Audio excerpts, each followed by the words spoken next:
बैठक किसी और दिन बुला लेते, शाम को बुला लेते, अगले दिन। सॉरी, तो वर्चुअल मीटिंग थी। वर्चुअल मीटिंग में तो किसी को आना भी नहीं था, आधा घंटे का समय निकाला जा सकता था। ये दरारें हैं कि नहीं है अभिषेक जी?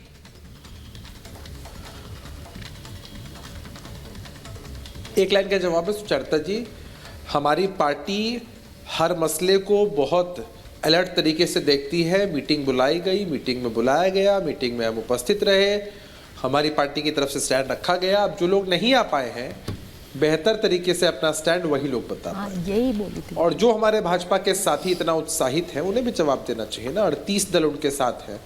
एक मीटिंग, एक प्रदर्शन के अलावा दोबारा कब मीटिंग हुई है?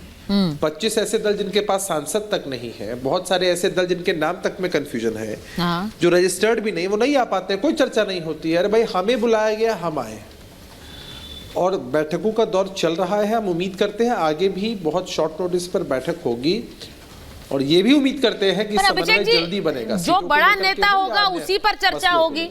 अब मैं ये मानकर चल रही हूँ नीतीश कुमार जी के ऊपर ही चर्चा होगी ना।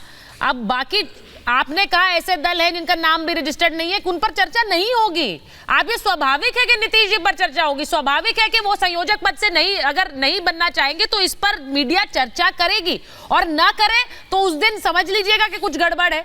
क्योंकि आपके नेता लगातार इस गठबंधन को बनाने में खड़े रहे हैं। जीतन राम मांझी उन पर तंज कस रहे हैं। वो कह रहे हैं कि वो नेता राजा बनने आए थे, अगर आप सेनापति बना दोगे तो वो खुश थोड़े ही होंगे।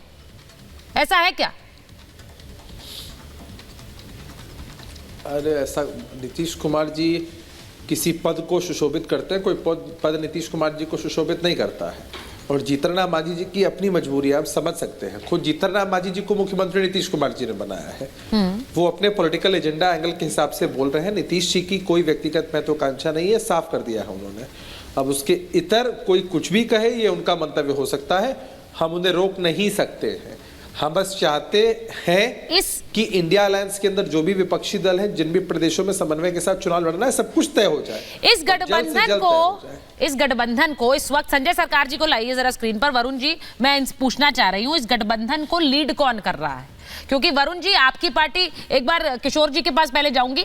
किशोर जी, जरा बताइए इस गठबंधन को लीड कौन कर रहा है? आपने व्यस्तताएं जरूर बता दी, लेकिन 15 मिनट जुड़ सकते थे उद्धव ठाकरे। ना जुड़ना यानी कि नाराजगी जाहिर करना वरुण जी की पार्टी से, यह बताना कि कांग्रेस नहीं बताएगी हमें कि हमें कितनी सीटों पर लड़ना है। किशोर जी।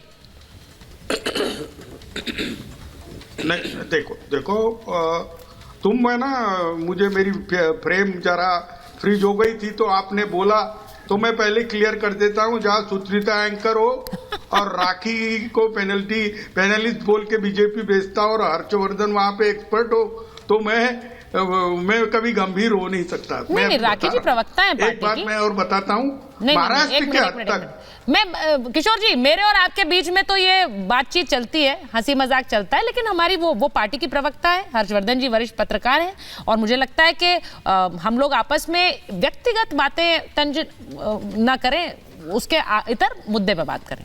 बोलिए किशोर जी। नहीं, एक मैं बोल रहा हूँ। जैसे वो नीतीश कुमार जी के बारे में बोल रहे थे, तो नीतीश कुमार जी की इंटीग्रिटी पर इतने ज्यादा तंज नहीं कसना चाहिए, ये भी मैं बोलता हूँ। मैं इंडिया अलायंस में बहुत करीब हूँ, और पार्टियों में सीट शेयरिंग के लिए राज्य वाइज डिस्कशन बहुत ही फाइनल स्टेज पे पहुंच गया है। और आप ये जो सोच रही है कि इधर प्राण प्रतिष्ठा हो रही है और इंडिया अलायंस के इधर प्राण निकल जाएंगे, ये डायलॉग मुझे बहुत अच्छा लग रहा है कि तुमको हमारे प्राण की इतनी चिंता है।